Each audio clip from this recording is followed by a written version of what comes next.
Welcome to yet another episode of the Disruption Talks, where we invite top experts to discuss digital acceleration, winning strategies, innovation, and scaling products. Today on the podcast, we do have Diyaa Hamza, the CTO at Floward. Hello, Diyaa. How are you today? Yes. Hi, Barbara. All great. How are you doing? I'm very good. I'm looking forward to this episode definitely because it's going to be a lot of nice topics. Because today the key topic is from seed to sale and how technology can transform flower and gift delivery industry.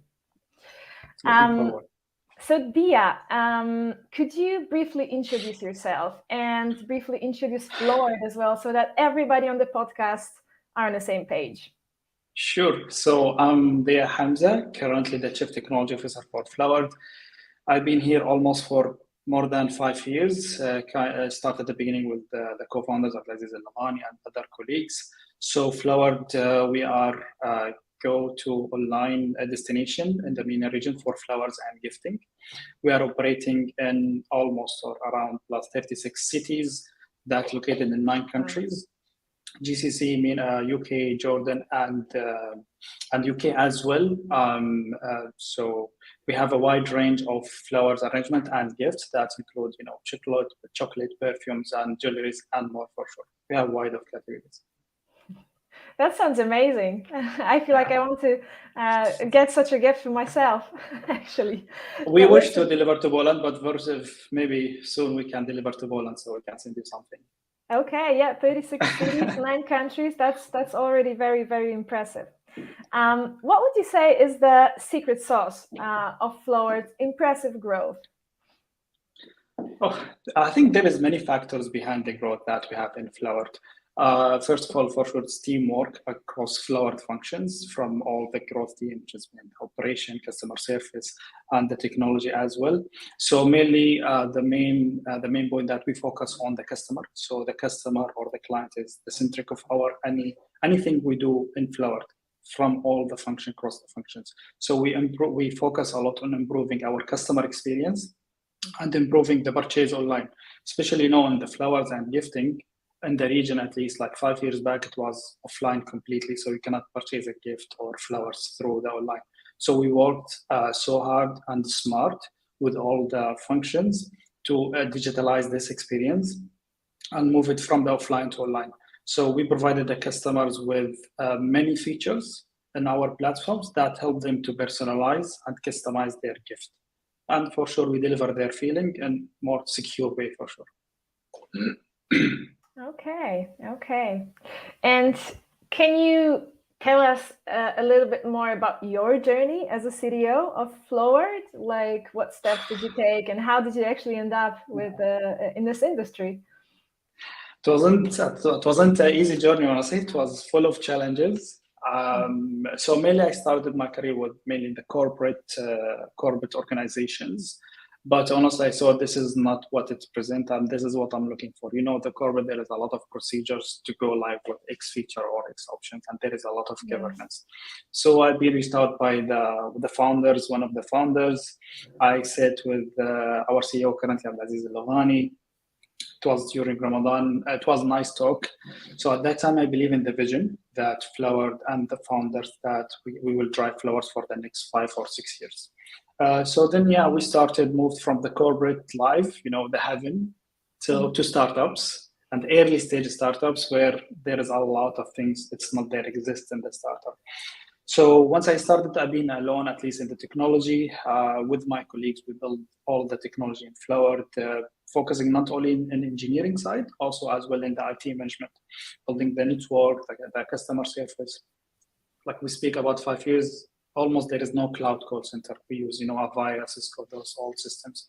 Now everything now is in the cloud.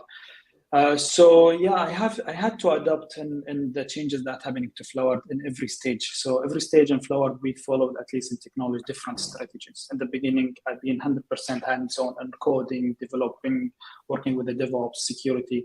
So we built Floward from scratch completely, the whole platform. With the time, as soon as we grow, the team is growing, the team getting bigger. I start moving myself from hands-on to focus more on the strategic decisions and leading my team and I call them my partners, honestly, my partners to the next success story for Flower. It was really a hard journey. It wasn't that easy. We've been working like day and night because, we had limitation in the resources. That's very normal for any early stage startup.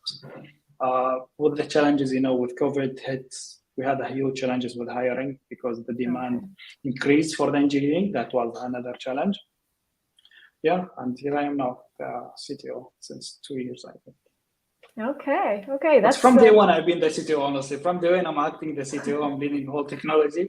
So yeah, it's just title for me, honestly. The responsibilities is bigger than really what it's present. Okay. Well, that's actually a nice bridge to my next question, because on your LinkedIn, I can read that you specialize in, let me phrase it slowly, leveraging your expertise in strategic business planning, engineering management, technology architecture, new business development, and data-driven decision making. So, Diyaa, I mean, how do you combine all these and how do you use it on your day-to-day? You already mentioned that the scope of responsibilities is way much wider. Yeah. I think during my career life, I've been fortunate enough also to join Floward. Floward shaped a lot of my skills, and mainly working with such colleagues like Abdelaziz Lohani, Nader, Musa, all my colleagues, that shaped my experience across the function. So from the day one, we oversee the bigger picture, not only what we are doing right now. So being a great leader with the team, it's scaled now plus 80 manpower between, data, security, engineering, DevOps, IT management as well. So once I hire partners. Every time I had a call or interview with any colleagues that they join, I make sure they are my partners, that they will work with me to really deliver the strategy and the roadmap that we have from the top management. So being a data-driven is one of the keys. So we always look to the data beyond, the tool that we are using. We focus mainly collecting data as much as we can, mainly from the customer, from our operation side. So we analyze those data, and those data will be driven to decision, whether in technology and other functions across Floward. So there is many things we do honestly here, but I'm fortunate enough to have such team that really helped me to grow with Floward and really handle, as you mentioned, like 9 countries with 36 cities. Not very easy experience. Every country, every city, they have their own experience. They have their own challenges, maybe in logistics and operation and customer experience as well. So we worked, I think, hard and smart for sure to match the vision that's already delivered from the board. Well, that sounds like a very well-oiled machine, I have to say, Diyaa. So a lot of congratulations on that. And how do you measure success? What are the metrics that you're using? How do you know that the team is successful, apart from the general feeling that you shared about working as partners? Sure. For us as an organization, the measure is like the revenue and the growth. This is the main measure. But for technology, I think we measure it with the stability, scalability of the system. This is one of the key important things, because one day you have normal day sales and there is next day spike on the traffic because there is occasions, whatever the X occasion. So we make sure that the system is scalable and stable enough, so we'll have less interruption from the customer side and operation side. Since we are technology centrals, all the company lies on the technology itself, everything on cloud. So Flower even born in cloud. So we focus a lot on the system and scalability and the delivery. The other major success is maybe how we are secure and protecting our customer data. How we respond to any incident if there is any incidents. Those, it's data driven. We're collecting as much as we can from the customer, from the system. We have our own tools to define those matrices, and we have like almost daily or hourly monitoring those KPIs or dashboards. Okay, and it's an interesting topic that you touched upon as well, because I'm wondering about the scalability during days such as Valentine's Days, for instance. Do you see that? Do you see the peaks? Yeah, of course. I cannot share honestly how much eggs we grow, but it's a lot. And I Okay. think we are fortunate enough to have a very loyal and loyal customers and strong brand, at least in the MENA region and UK. So before the Valentine, before even 2 months, we have our checklist of the thing across all the technology functions. As I told you, under my umbrella, there is data security, IT management, DevOps, and the engineering as well. So there is cross checklist, and also we work closely with our AWS enterprise support, where they call it IAM, which is there is dedicated team with us for the period of Valentine event, and where they do infrastructure review. So they go closely with the engineering side and DevOps, where they do checklist of whatever solutions that we are using from AWS. And for sure, we review the previous year's data, and where if we had issues, how can we improve and how can we manage. So the checklist is very important. And for sure, we before the Valentine, we manually scale the system, plus there is auto scaling. So the auto scaling is not enough even to handle the peaks, because usually in Valentine, the peaks happening in certain hours, not during the full day. So Okay. it's very critical day. And I told you, fortunate enough to be here since 5 years. So we know the trends right now. We have this experience. We know when the spike is coming, and we realize, with our digital marketing teams, if they're running any campaigns and then such TikTok, or if they're sending any push notifications. So it's kind of collaboration between us. And the other point is Floward completely built on technology, meaning the full operation is automated through technology, through our systems. So small interruption that affect the whole cycle of the customer and the delivery. For sure, the infrastructure, the microservices, this could help, but during the scale, it's somehow difficult. In the same time, we do same day delivery. That's another challenge that we have. You order now, we deliver within 2 hours, not the other competitors maybe, or other business models where they will deliver maybe within 2-3 days. So they have more time to do the operation, maybe planning the supply chain.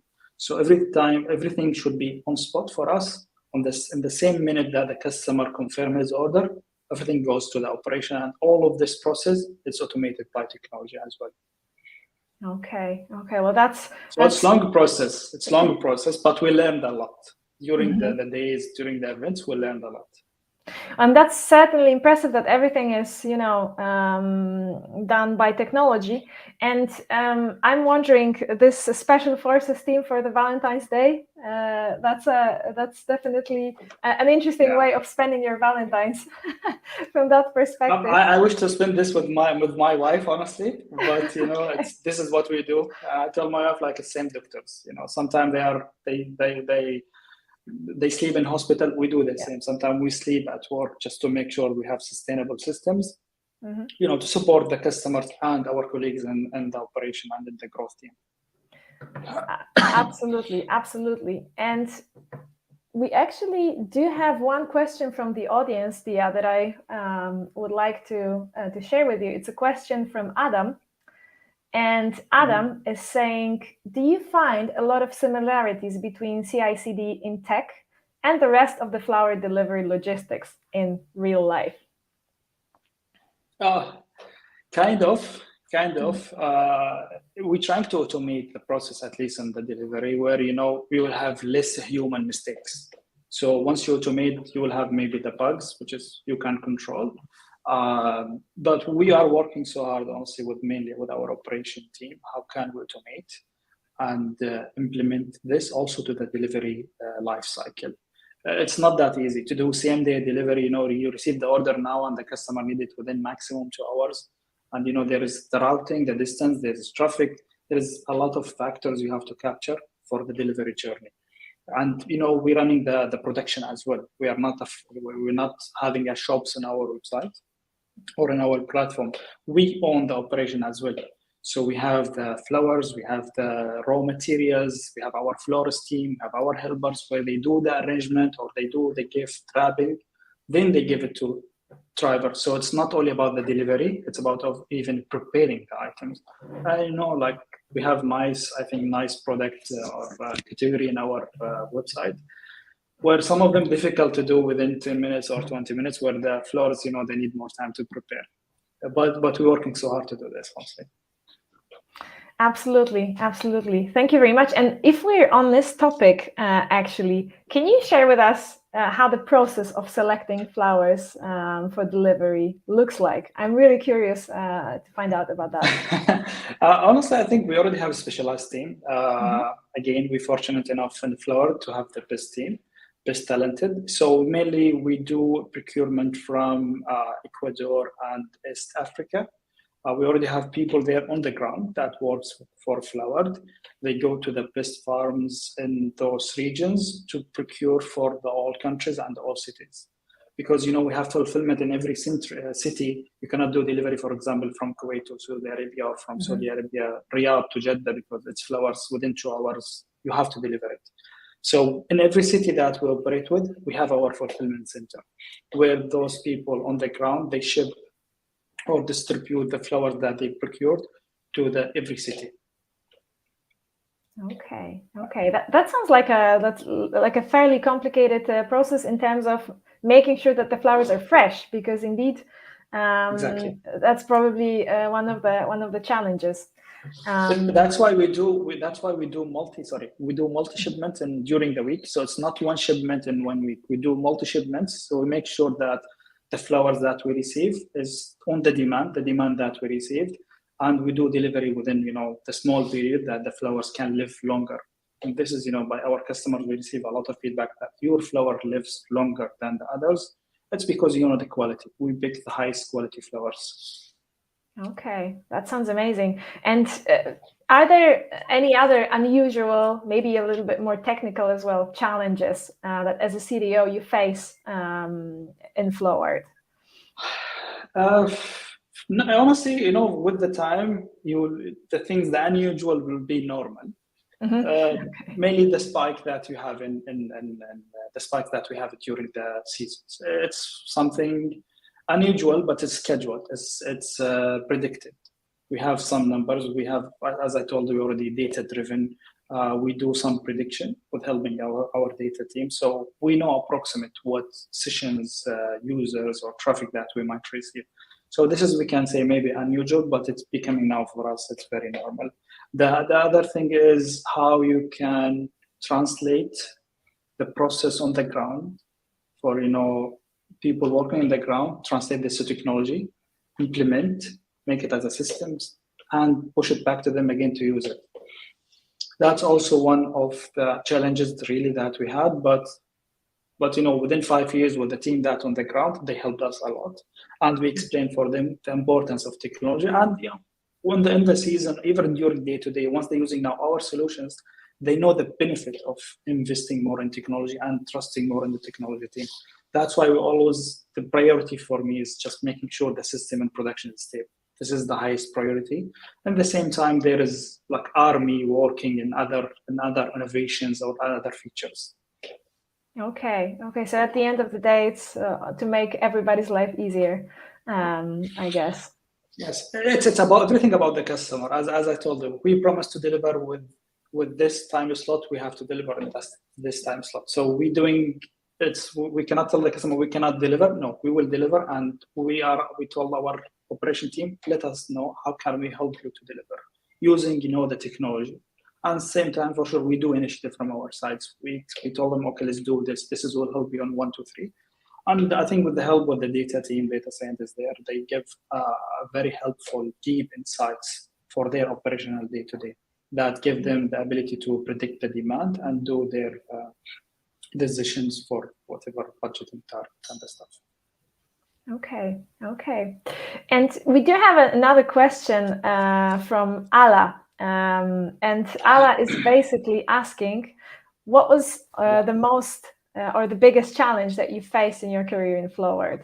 And I'm wondering if that's going to be the technical one. I think he's the first guy you should know, because Ala, one of my closest friends from the beginning in Floward. Before Floward, I know him.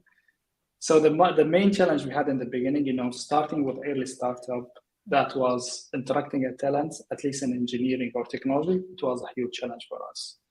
Just tell him, leave what you have right now, come to join a startup, and this is our vision. He should believe on it. And in the beginning, flowers delivery? Really? Are you working in flower shop? Like, you left X to work in flower shop? That was the huge challenge that I had. But as I told, we believe in what we do. We saw the data. We saw the demand. We saw the gap there in the market. So we worked hard to cover this gap. I think Ala, one of the team that I told him in the beginning, join me, Ala and Floward. I think he chose different path. Okay. Well, I can see that we do have another question from Manoj this time, and I think we briefly touched it because Manoj is asking about the tech challenges. So I think we briefly discussed basically that the main challenge is to put everything what is in real life into the technology. But would you say would you add anything to it? I think, Bailey, this is what you do. Promising the customer for same-day delivery, this is the main challenge. Then how can you use technology to translate this promise for the customer to real world or to the real life? That's the biggest challenge. I'm fortunate enough to have the team. They have the knowledge. We know how to do it. It's about planning, putting the roadmap for the long term, and doing the process. Maybe the challenge is the time.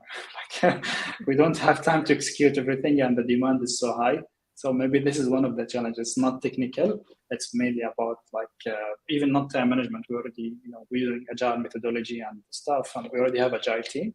But it's about we have a lot of things in the roadmap, and with the limited time frame, especially for the big occasions. Okay, well, definitely. If we could make time a little bit wider, that would be great. But I also think, I also think it's a nice problem to have from that perspective, because it shows definitely an interest in Floward services. So that's absolutely great to hear. And can you tell us a little bit more about how you develop new features on a platform? How do you choose which ones should go first? And if you can walk us through that, that would be amazing. Sure. I think we already have a product team on place where we have a close relation with them. So let's mainly there is a process from product side before it's reach even technology. So they have to identify the opportunity. They have to size this feature. They do, their due diligence. They go through the data, all the reports that they have, then it will reach the development. So in development, I want to focus more on the development life cycle. We're using the standard agile methodology, which is, I think most of you know it, but sometimes we don't follow the box that much because it didn't work in the real life most of the time. So we put our own process almost, or we did our modification to the agile methodology that matching Floward. Because in Floward, I think we have one vibe at least coming is, we have to move faster. We cannot just spend 2 months in developing X feature. We have to move faster, release the version 0.1, then do your iteration. So this is what we work exactly. We try always to find a way, how can we deliver within 2 weeks? That's the maximum. With following our process, with the team size, with the capacity that we have to make sure that really we can deliver within 2 weeks. And it should follow also, the security check, the stress testing, the QA team. They should go all the approvals within 2 weeks, this is one of the challenges for the engineers. So giving the engineers, the engineering manager, the authority at least on their scope with the product manager, what they want to build, that's one of the key success that we have. They own the estimation. We don't push them. We try to challenge them, at least myself and the CBO. We try to challenge them for sure. This is what we do. But in the end, they will do their best at least to support the business. They have some concept here that we have to do our best to support the business. How can we support Floward to grow? This is our mission. We are here to supporting Floward to grow and give them the solution. How can we do this? And if Floward growth, if the Floward had the growth, we will have the growth as well. As soon as it go to agile, we have already the agile team in place. We have already the agile lead, and there is agile coach working with the squads. They make sure that the delivery on time, at least they follow up with the engineering and the aims to make sure really that we are delivered. If there is any flag, they raise it earlier. And we have almost weekly, bi-weekly progress meeting with the squads, leaders. Do they have challenges? If they have challenges, do they have any blockers from stakeholders? Because usually, because we are heavily operation, we work with other stakeholders. It's not just SaaS product or just digital goods. It's something physical. There is team on the ground that we have to liaise with. There is marketing, there is category team. So if they have any blockers that we can help, we jump in to help. And at the same time, we have chapter leads for every technology that we use. That the squad, if they have challenges in technical, they can go to the chapter lead to discuss with them the best solution that we can do X and Y. And for sure, we give them all the tools that enable them to execute and learn and grow. So we focus also more on the culture itself, that at least in the technology. This is one of the key. Where always I tell my team member, you guys, you are the culture. Be the culture that you would love to be. The culture, at least in technology, it's open source. Open source, I think the engineer can understand the open source. You contribute. Don't wait the CTO to do 1, 2, 3 for you. You take the initiative. So give them this, ability. They do initiative. They do the same with Floward. So they took initiative even for Floward. Oh, why we don't do 1, 2, 3? Oh, let's do this one. So they are part of the success. And they are not just executor or executing what they ask for to do. And for sure, we're investing on the team. We gave them like free Udemy access, the business access from Udemy. All the team members, almost all of them, they have Udemy. There is a great courses. And at the same time, there is a chapter lead engineering manager. They draw their career path on Udemy. So they told them, okay, your weaknesses is here. I would recommend those courses for you so you can improve. And there is, weekly meetings following up from the engineering side. And there is a chapter leads giving the evaluation or feedback from the engineering, from technical perspective, where his weaknesses from technical perspective. So it's around teamwork. All of them, they work together for one mission and one goal. Okay, sounds inspiring, definitely. And there is a lot happening during the development. It's not just agile and that's it done. There is a lot behind the scene. Mm-hmm, mm-hmm. And we do have another question from the audience, which I would really like to ask you, Diyaa. And the question is, how do you ensure that your system remains up to date and relevant in an increasingly competitive market? Because you mentioned yourself that it is a competitive market. And we're wondering about these, competitive advantage features. Yeah, sure. I think there is two parts of Floward, how to keep Floward maintained from the competitive market. The other functions, I'm sure our colleagues, they work doing more variant of products and providing the best customer experience. The other one from the system, as I told you, like we have the right team to do whatever we want, and they are up to date. As I told you, one of them is give them Udemy access to see what is the latest trend.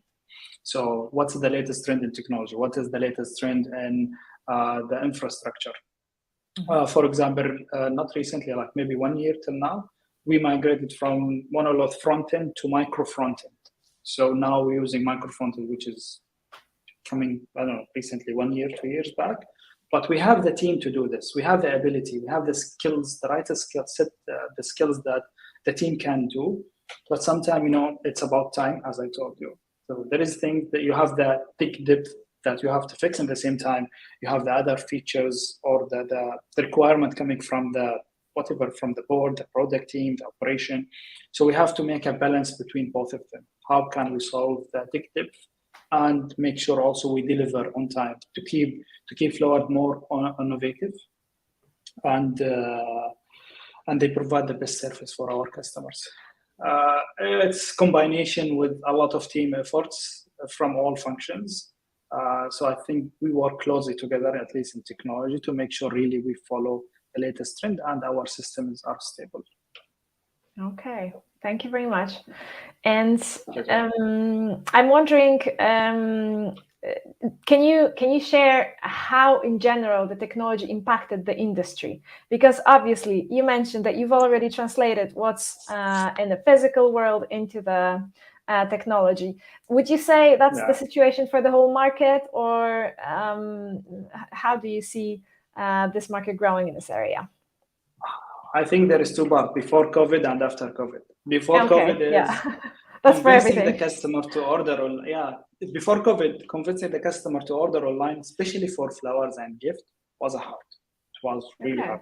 Give me reasons why I should order online, not even from Floward. So that's why, we focus more on features and enabling them that really they can deliver their feeling in the best way. One of them is the QR code. That's been one of the success features that we had. The QR code is that you write your card message. If you want to send them a link from YouTube, SoundCloud, image, whatever, you copy, there is area where you put your link. Or there's other option where you can record 10-second video, personalized completely. So you open your cam, record your video, and you send it. So this is one of the main features. And this one, the link, we have the card message. In the end, we have some tools we give it to our operation team on the ground. That's also on scale, should work. That print this code as a QR code. This link as a QR code. You scan it, immediately whatever it will open. If it's YouTube, it will open YouTube. If it's a video, it will open through our systems, which is encrypted and securely. You watch the video and you see some smiles here and there. And that's one of the main features, we give the customer to give them more reasons to order online. That's one of them. And for sure, the service, I think the great service they provided by our operation team, like fresh flowers. As I told you, we procure the best quality flowers that we have. The other offline shops or other competitors, we don't know about that much about their quality. I don't want to go to this topic, not my area, honestly. Just focus on technology. And the other one is just you can pay with whatever payment method you need. Just within one click. How much we simplify the experience for the customer. That's another big jump, at least from technology side. So once COVID hit, we've been fortunate enough to be ready. We are ready. We're already in cloud. We already have our platforms. We're already scalable. So it's done. All the flower shop closed. There's flower in the market. So we promised our customer we will deliver during the pandemic. And I think our growth team on the ground, they did a great job. And with the challenges, with the COVID quarantines here and there, we've been able to deliver. At the same time, we keep improve our apps to adding more features, more options, improving the customer experience. So this feature, QR code, just imagine your mother, you didn't see it for like 1 month. Yeah. Just you send her a video, how much, the feeling and the smiles you see in your mother. So mainly we focus more on the feeling itself and the emotion of the customer. So we care a lot for this. And for sure, the security is the number one priority for us. How can we protect our customer data from being leaked or being hacked from other competitors or being by hackers? So do you have any specific processes there to ensure that all the data is secured? I think, there is a lot. There is strict process. I think Paul, my security lead, doing a great job with the Amber head of data and the DevOps team. So we have our governance here and there. We have our standards that we run. One of them is access control. Who can access the data? Who can access the production? Who can access the staging environment? Who can access even the development environment? What kind of data we should replicate from production to staging, if there is any? From AWS account, for example, who has the access? Who can have admin access, which is none of them, honestly, only myself, but I give them some privileges. So we have very stricted rules that even followed by our mainly editor, KPMG. So they also do yearly audit for our access controls and the things that we've done. For example, we have a lot of policies that circulated to our Floward employees that, for example, if you need the X access, it goes this flow. So in the beginning startup, it's so hard to tell the people if they used to send you email or Slack, oh, we need this, you do it quickly. Once you moving from startup to mid-level or maybe corporate size, to force them to follow process, it can be a challenge. But we work together with the other teams to put those processes. So there is a process to give you the access for our hub which is the hub is CRM and operation tools. There is process to give the driver access for our application. There is a process to give the engineer access to the development, staging, production, whatever part of the system. So we have a very strict process there in place, and mainly we follow the standards. We add also other things to the standards. Okay. Would you say that how much you care about security A lot. like sets you apart from the other companies in the industry from that perspective? Yeah, I think, that for the customer, they want to order, but it's not just ordering. There is a lot of things should be happening till the product or the arrangement of the gift to be live. There is the whole process, mainly whether by technology or other functions. Even after you placing your order, there is a lot of process to make sure your delivery order. At the same time, no one think about security. Okay, how is this secure? What the process they do? That's why, again, as I mentioned, we have the fortunate team that really they can do this, where they follow the best standard for security and trying to at least sometimes forcing the engineer to follow some security test. So one of the main even governance in the backend or from the engineering, if it didn't pass the security, it will not go live. I'm sorry.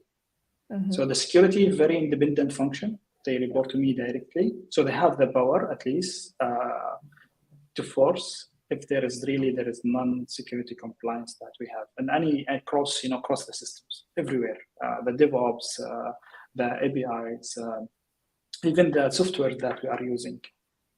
So the security, I think, one of the most important function that should be everywhere in the organization, especially with trend on cyber attacks, and there is now AI cyber attacks that's happening recently. So Absolutely. We have to protect our customer data. This is our major priority. Okay, absolutely.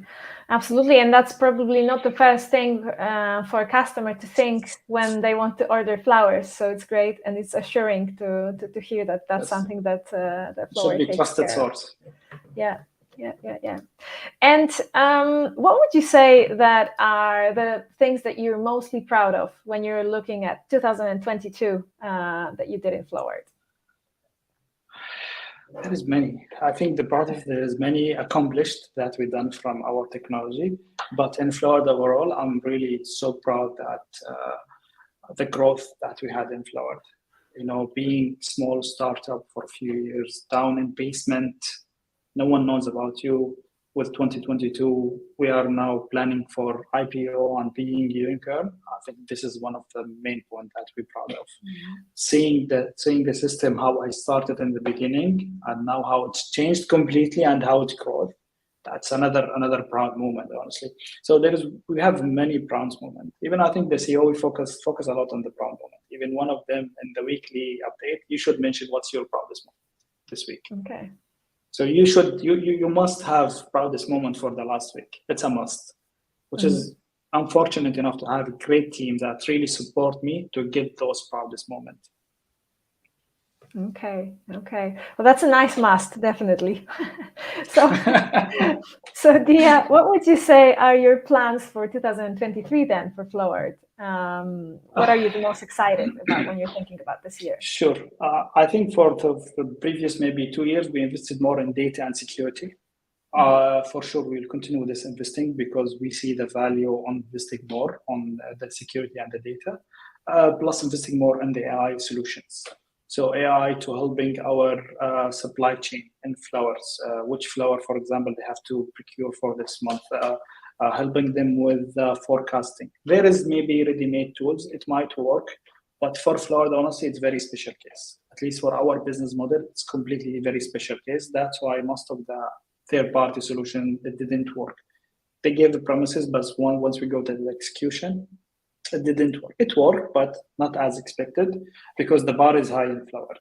So we're looking forward to invest more in the AI solutions, investing more for sure in the engineering team, and execute the excited roadmap that we have. Mm-hmm. Mm-hmm. Okay. Now, moving directly from that, there's one interesting question from Ali that I wanted to ask you as well. How do you build and keep the one team culture with the ones from other countries, other cultures? Do you see any challenges here? How would you do that? As I mentioned, I think being the culture open source, this is one of the keys. So in my team, I have team from Eastern Europe, I have from Egypt, Jordan, there is Dubai, there is in Kuwait, there is in Pakistan, even in India. So we have different cultures in the team, but in the same time, as I told you, once you put them one goal, one vision to reach. So guys, this is our goal, this is our vision. We should fight for this one. And you have to contribute to the culture. So open culture, like for example, one of them, I have a monthly meeting with my team, at least all in technology, plus 90 people, where it's just about give them visibility, alignment of the company strategy. If there is any major changes coming from the strategy or coming from the CEO, that's okay, guys, we will do 1 to 3. We are focusing on 1 to 3. After that, we have anonymous board to give more comfortable for the engineers. You know, the engineers' mentality sometimes they speak less, which is very normal. We get used. So we give them this board. They ask questions, and they are free to ask any question. For sure, not about my personal life, but they can ask whatever questions about the business. If they have challenges, if they have problems, whatever they face during the month, this is their board, so they can speak up, and I listen. And if there is really I need to take action, I take actions. So I believe myself good listener. I listen a lot, but I listen to take actions, not just to listen because I want to listen. So being very transparent with your team is a must.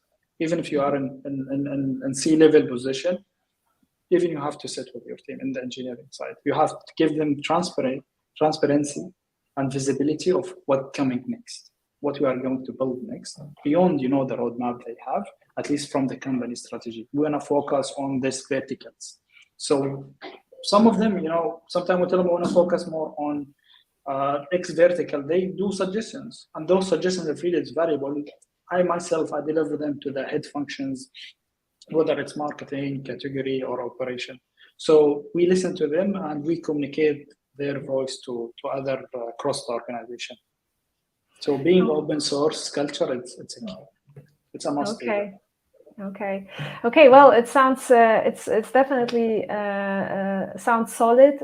Putting and building the context for engineering teams probably helps a lot in exactly. Putting everybody on the same page, right? And on board correct. For the mission.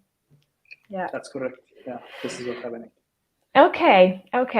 And I actually, Diyaa, do have last question for today to you. Sure. It's one of my favorite questions. So you can just take your time to think about it.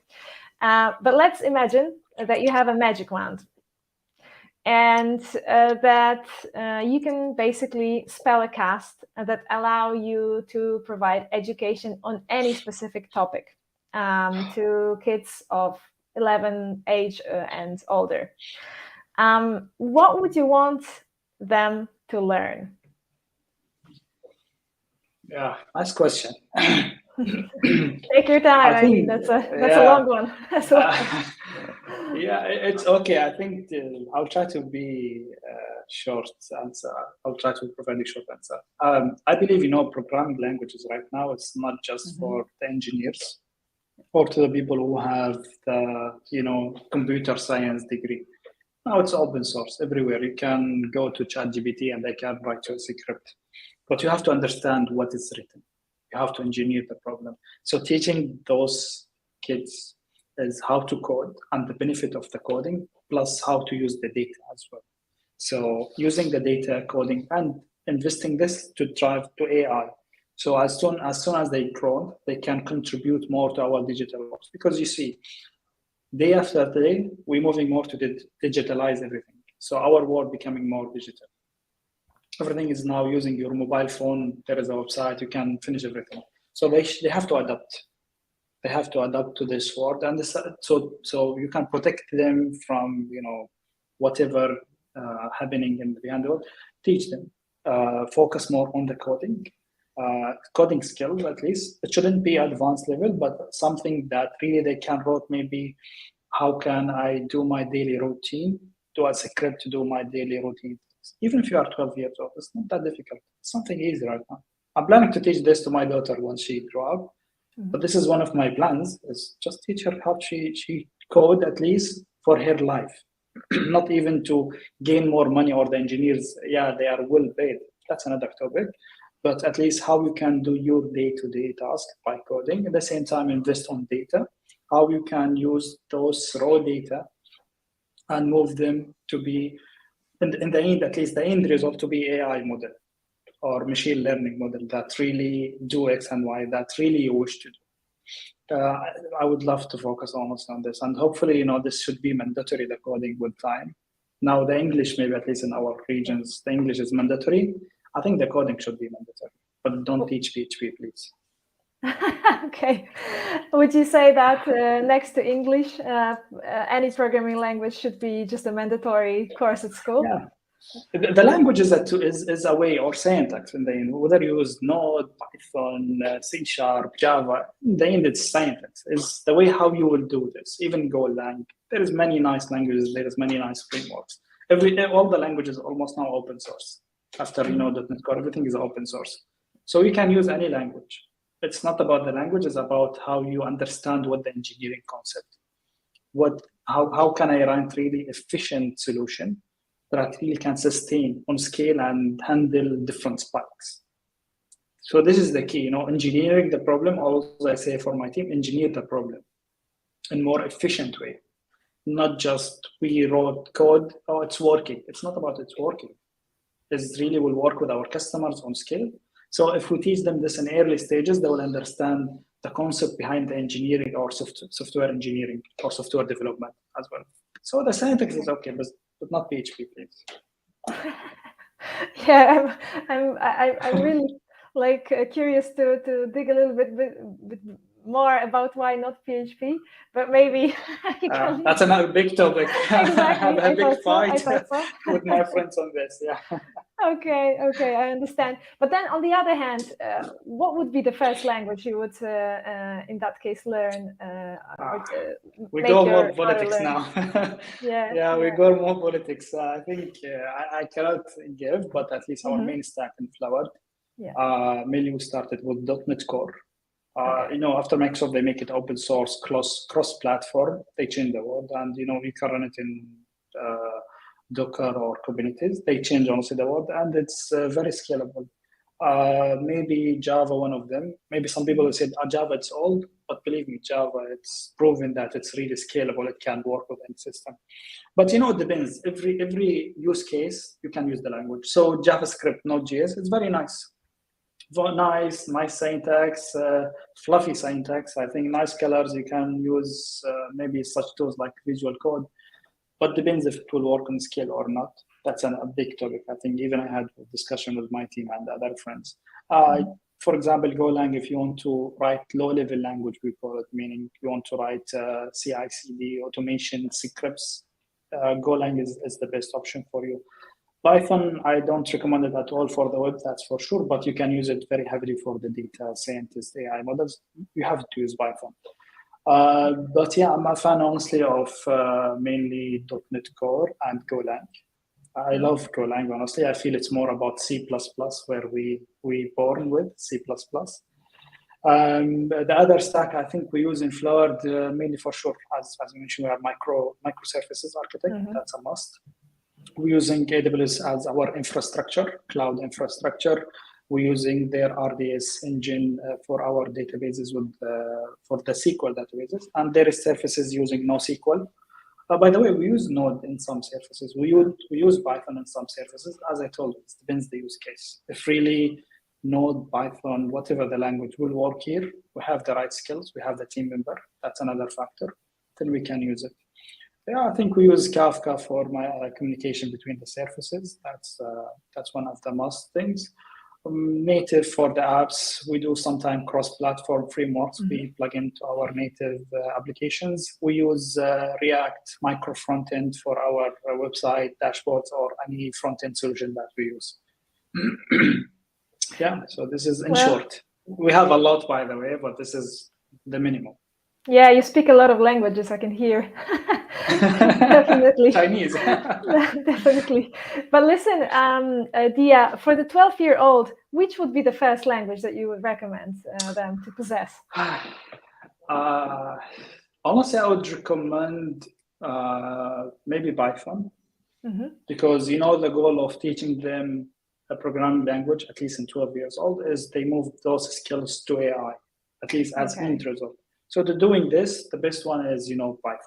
I would recommend also Python. The next one, which is very light, very easy, is the JavaScript, which is maybe they can use Node or any other framework that they have. But the JavaScript one of the others, because Java, C#, they are a very heavy language. They are very low level. They need certain skills to be learned. So Python is very easy to learn, and same for JavaScript. It's very easy language. Okay. It's a nice start, at least. That's what I'm definitely hearing. They have to first, they have to learn how I can move my mindset from I have to get a degree to work in X function. How can I use this to move it to a software or script that really can help me in my day-to-day requirement? So don't make it difficult for them in the beginning for programming language. Make it easier, but teach them the basics of engineering or software development. I know most of the engineers, they don't like this, but this is the fact. They have to teach them the algorithms. It's a must. Teach them how they can solve the algorithm in a much easier way, in easy language, not an engineering language. There is different levels. Okay. Well, brilliant. That's a great piece of advice, especially coming straight from the CDO. So I'm definitely writing it down. And what can I say? Thank you very, very much for the conversation today. It was really interesting to hear you out. And thank you very much for joining the Disruption Talks. My pleasure. Thank you, Barbara. It was a pleasure. Have a great day on your end. And we're inviting you for the next episode coming already next week. My pleasure. Take care. Thank you. Bye-bye. Bye-bye.